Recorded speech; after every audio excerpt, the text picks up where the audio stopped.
This exhibition is called the Cuboid. It's an installation in this Gallery and Place centre in Belfast.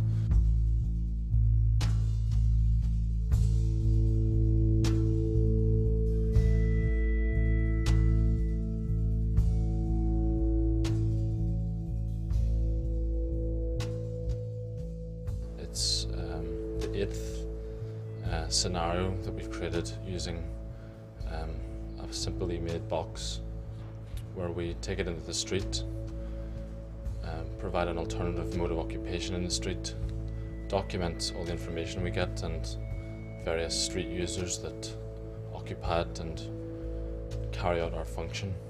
And then we bring it into a gallery, which happens to be this one this time, and show that documentation. So we've got the box in the gallery as well as some photos and some video that we've taken when it is in the street.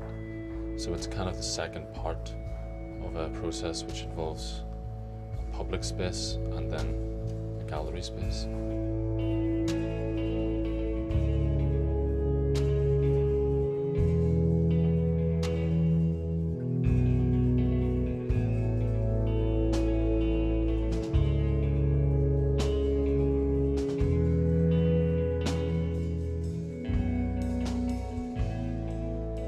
Personally, I studied art in school, and it was really the only thing I was interested in school. And I went to art college in Edinburgh and kind of had some formal tuition, history of art, but I'm a lot more interested in contemporary art, art from sort of modernism on to current artists that are practicing today. The ideas come through sort of conversations that the three of us have. In Edinburgh, we really did a booth, a cuboid that matched each of our sort of specialisations, if you like. The confessional booth was my idea, and the idea of people sort of leaving a piece of themselves or offloading information about themselves that somebody else that they won't know would read.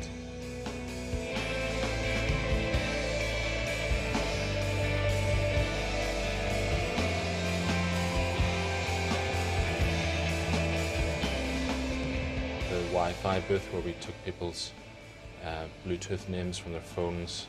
Theoretically, we could read their messages and kind of tap into their phones. That's illegal. We skipped around that line and showed that on a screen. That was the neuroscientist's main idea. That was his main sort of contribution at that time. And with more technology involved, really.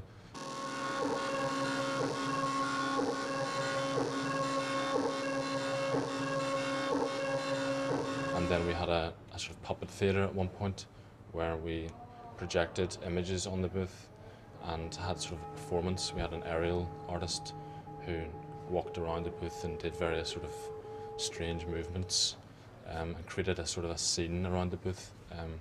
And that was Steve's, who's the sort of fine artist. That was his main idea.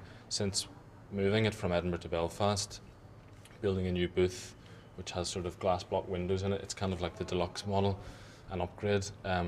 In Belfast, what interested me about the vanity box, which was the situation we created outside the City Hall, was the kind of culture that congregates around the City Hall. And really the ideas come from tapping into a subculture, so tapping into a place in the street or in a public space where something's going on, people own it. There's a certain group of people, and we want to design a booth that goes and fits in with that group, you know, something that they could use. So in the City Hall, in the vanity box, it was a booth to groom yourself and put makeup on. So the ideas really come from looking at subcultures and groups.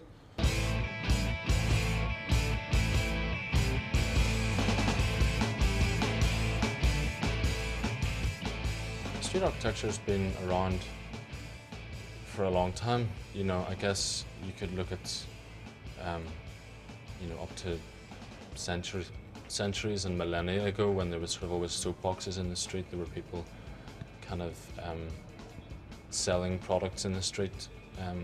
we like to think that our booth is providing a service. So in some ways, the art side of it is only one side. The other side is a service. It's a continuation of the idea that you have a street booth that is providing something for the people and the public that are walking past it. Street art, I think, is getting more popular. In Belfast, there are a couple of festivals. One at the minute called Fix, which Catalyst Arts run. And this idea of performance and sort of improvisation in the street, doing something abnormal, different, I think is becoming more popular, although some people stay very clear of it and some artists don't sort of endorse it. But yeah, I think to make a point, it's a good medium to use, street architecture, street art.